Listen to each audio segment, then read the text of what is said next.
All right, Councilmember Cindy Bass, thank you so much for joining us. Thank you for having me. So, looking back, the first thing I'd like to ask you about is, coming out of that spring council session, what were some of the key items that came up? What are the things that you think were most important? Well, I think that there was a lot of concern around a lot of different issues. The biggest thing really was just passing a city budget that, really was going to be fair, that was going to be equitable, that was going to deliver resources to neighborhoods throughout the city of Philadelphia. And I think that we've overall accomplished that. People have seen streets being cleaned that haven't been cleaned in decades. They've seen, new attention being given to parts of the city that haven't received attention. And this has all been, since the part of the Parker administration, along with Council President Kenyatta Johnson, working closely together, that we've seen these kinds of changes. And one of the things that I'd like to work on going forward is to continue our quest on addressing quality of life issues. And that's something that's been near and dear to our heart for a very long time here in the 8th Council District. We recognize that, people want service. People want to see clean streets, safe streets, neighborhoods that look and feel cared for and cared about. And so that's part of my agenda and the work that I'm doing in City Council with the upcoming legislative session, and really just getting ready to unveil our quality of life and also health and safety agenda for the upcoming year. So I think we did a great job with the budget, but now it's about taking it to the next level. And you were satisfied with that final budget that came out of council?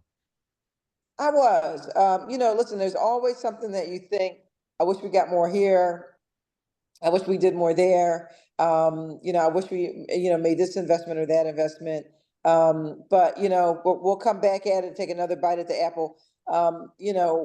These things don't happen overnight. Good government doesn't happen overnight, and it's a process and it takes time. There is no instantaneous result when it comes to government, and particularly not to municipal government. So it takes time, it takes work, but I believe that we're all here and all committed, most importantly, to making the changes that we need to make our neighborhoods better and our residents feel safer and stronger in those communities. You were one of the council members who were most active when it came to SEPTA's bus revolution. We saw you had a lot of Yes. meetings. We had discussed it on the show with you. How do Yes. you feel about where it is now? And are you okay with it? Do you think there still needs to be some more work? What does that look like for you? I think that SEPTA has really done an unacceptable job in many different areas, and this is one of them. But I want to just talk about something just because it's a recent experience. I just recently, last week, took the Broad Street line from City Hall to Cecil B. Moore to go see Kamala Harris, when she was here in town. And so, it's been a minute since I've been on public transportation, catching the Broad Street line. But I have from that stretch, I have caught it from like Broad and Alany down to South Philadelphia down to City Hall. But going up from City Hall up to North Philadelphia, I was appalled by the condition of the stations. Not only were they dirty and hot, it seemed like there was a power outage down at the City Hall station. The bottom line is it was totally unacceptable, a totally unacceptable condition for our paying ridership to have to experience this level of neglect. I've been told from a number of different sources when I said something about it, because I said something about it. And I was told, well, it is being cleaned. People are cleaning. I said, whatever we're doing, we need to do more. We're not doing enough of it, because I couldn't tell it. I couldn't tell it at all. It looked like, listen, I went to high school back in the 80s, and I was a regular on the Broad Street line, on the Market Frankfurt L, on pretty much every transit route there was, just moving around town. And I can tell you that the transit system, and I saw last Tuesday, it mirrored the transit system from 1980 something or another. It was absolutely horrendous. It was totally unacceptable. And SEPTA owes us better. They need to do better by us and by their ridership.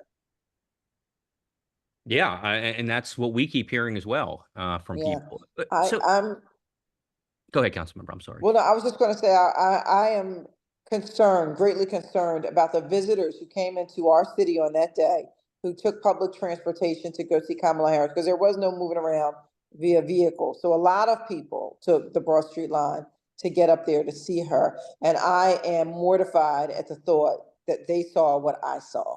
Totally unacceptable. Is this something that you think hopefully could be rectified by 2026 when we have all these events going on? Well, I certainly hope so, but I don't want to wait until 2026. They need to start doing this right now. Don't wait until we get visitors here. What about the people who are here who are paying for this doggone system and riding it every single day, and pay the freight for the folks who work at 1234 Market Street?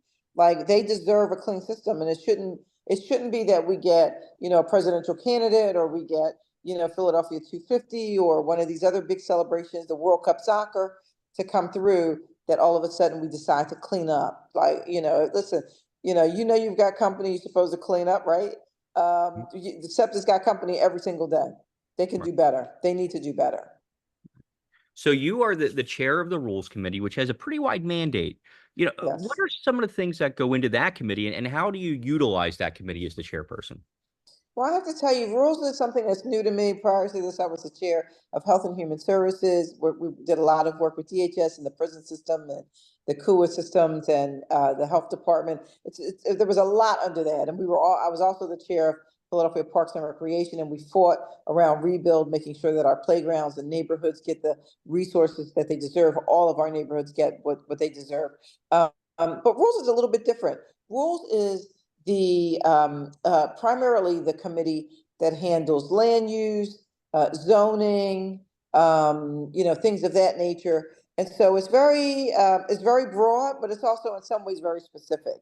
And so we're still learning our way around the rules committee, working with all of the city planning commission, and also the development community, to make sure that we have the rules in place through the rules committee, that are going to make sure our neighbors and our folks don't feel pushed out of neighborhoods, don't feel gentrified.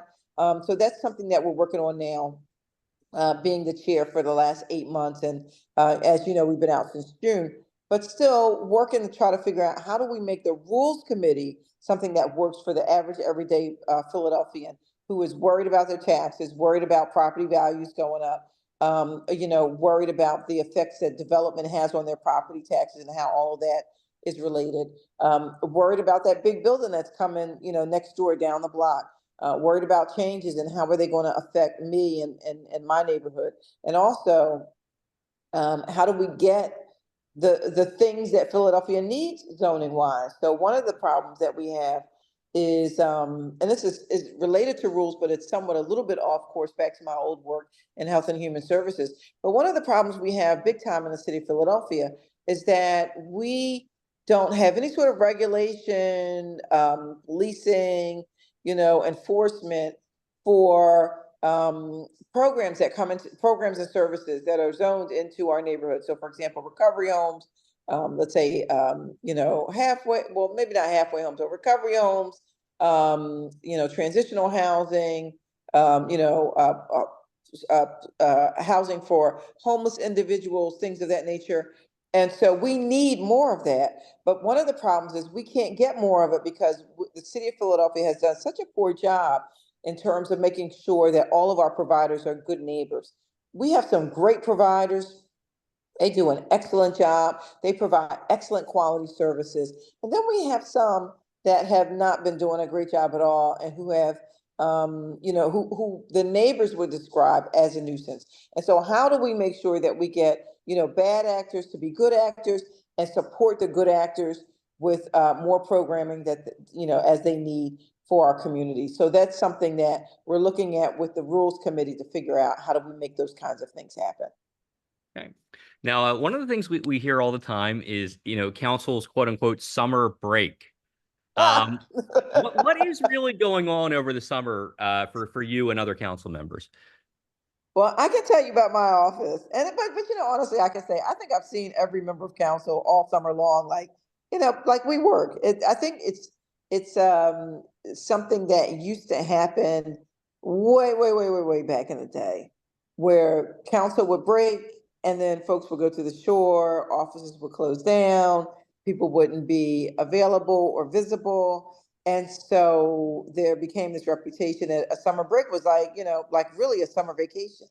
And nothing could be further from the truth in the 8th Council District. We've done a number of things, including Walking, Talking, and Doing, which is a program in which I go out, I walk, talk, with the neighborhoods, and then we do what needs to be done in a neighborhood. So that's a new program and service that we implemented this summer, which has been wildly successful, very popular. As we go out, we just walk a neighborhood, talk to the folks in the neighborhood.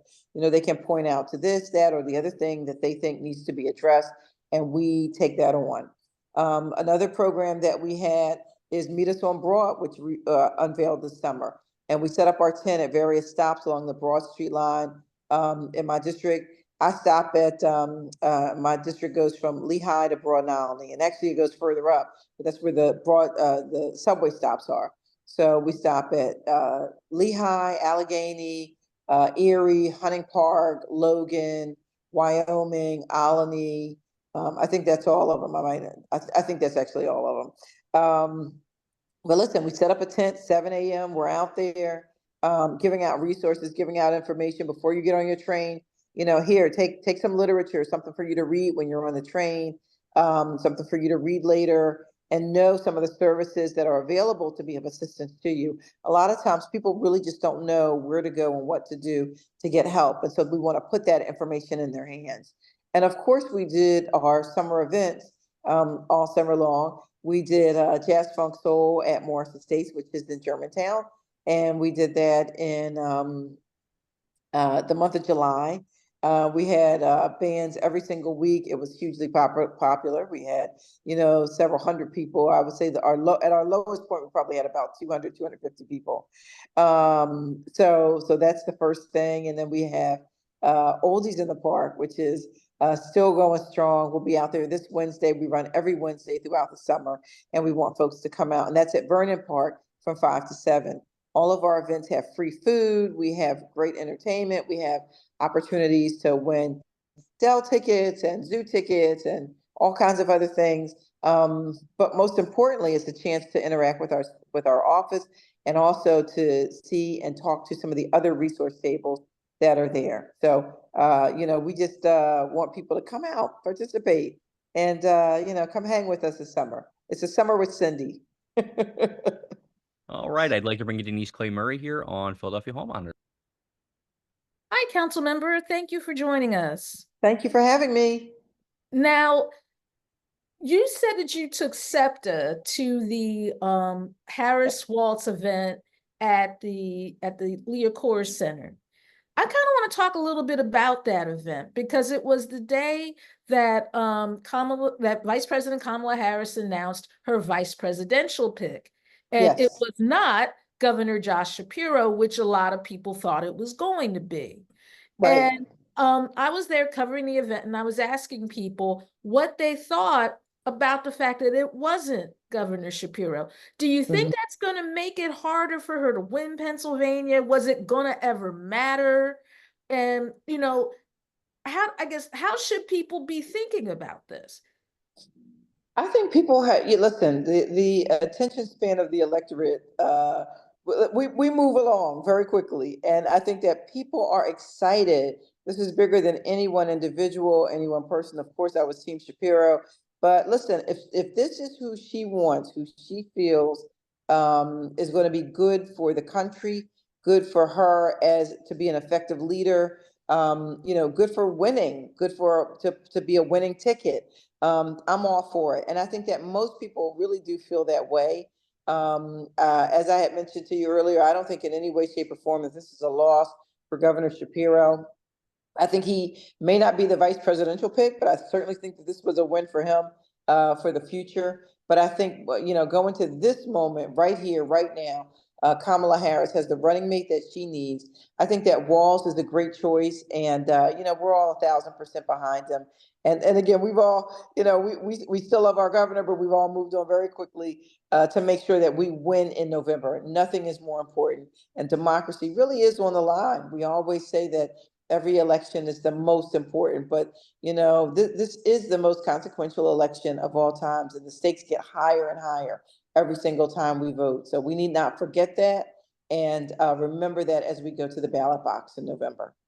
Okay, now, one of the last times I spoke to you, you were at the Mount Airy Church of God in Christ with President Biden, and there was still talk about whether or not he was going to step down and put the vice president at the top of the ticket. One of the things I asked you about was media coverage of this race and whether or not it was focused on the right stuff in terms of what Philadelphians need. Are you seeing a change now that the ticket is now that it's no longer a focus on who's too old to be on the ticket and who's not? Are you seeing any of those topics that Philadelphians would like to know about being talked about on the campaign trail? I am. I'm seeing Kamala Harris talk a lot about issues that are of substance versus the other side that's sort of like a mean kid on a playground, at a playground, picking fights and calling names. Her campaign is solely focused on the issues at hand that people care about: education, taxes, workers' rights, having an opportunity to for each generation to do better than the last generation. Those are all just basics, foundations of the American dream. And those are things we all want.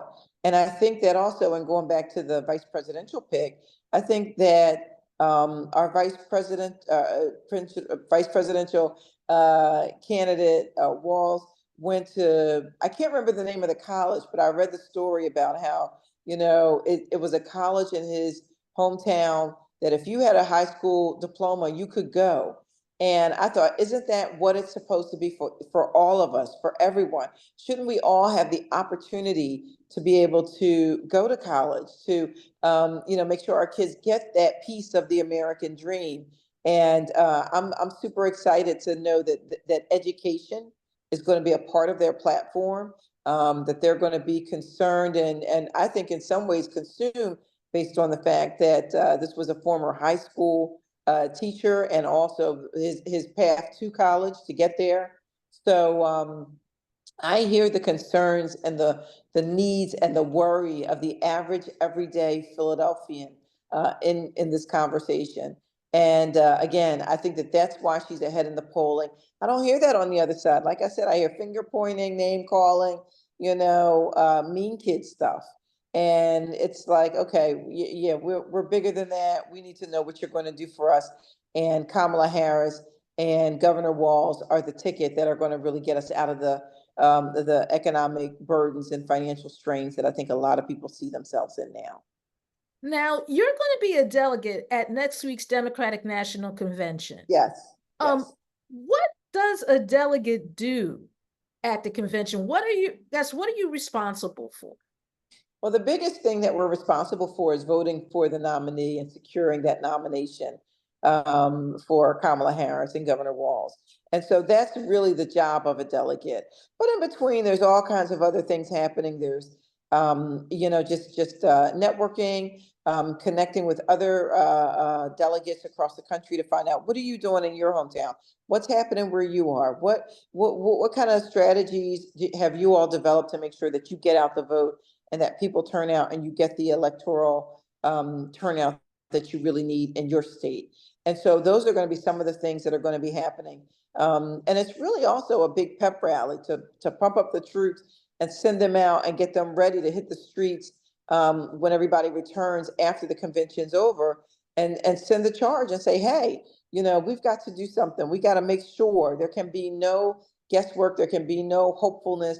This has to be a solid slam dunk. And I think that right now, Vice President Harris is up in the polls. The last I saw, she was at 50 to 46 in Pennsylvania versus Donald Trump. But I think that we can't take that for granted. We can't say, okay, well, that's 4 points. And in these days and times, that's enough. No, it's not. We really have to send a strong message. And also just to let people know that some of the things coming from the other side, that is not American. That is un-American. And we need to call it out. Okay, now you talked about turnout. In Yes. Philadelphia, the last mayoral election, and correct me if I'm wrong, Larry, less than 30% of the electorate came out to vote. Yes. You have this presidential race, and you also have down ballot contests like Governor like Senator Casey is up for reelection. Mhm. You have these things going on. How, I guess, how can Philadelphia do better on that point? Because like I said, less than 29% for the mayor, and that's the head of our city. I think that, listen, there are some parts of the city that I represent that where people are going to just turn out. I don't have to knock on doors. I don't have to ring door. I don't have to, call people up. We don't have to stalk them to the polls kind of thing. There are some parts in my district, and I'll say particularly Chestnut Hill, West Mount Airy, parts of East Mount Airy, where people are just going to show up and and are going to do their civic engagement. And there are other parts of the electorate that maybe haven't felt as much of the connection to government, don't always feel that government works for them, question the effectiveness of government in their lives.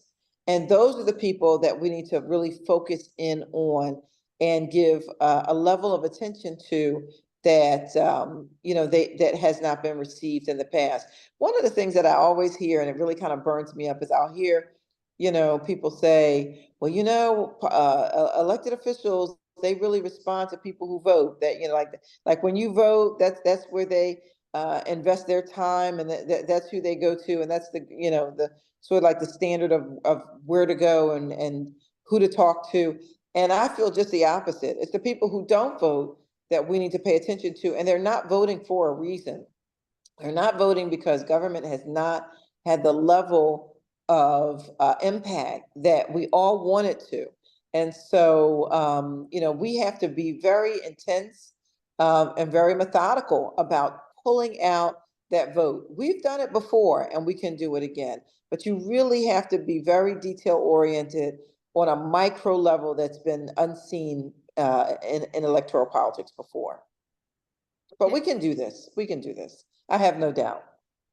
Okay, well, thank you so much for sharing some of your time with us. And I'm going to give you back to Larry McGlynn, and Okay. you're listening to Hall Monitor on WPPM 106.5. All right. Thank you, Denise. And Councilmember Bass, thank you so much for joining us.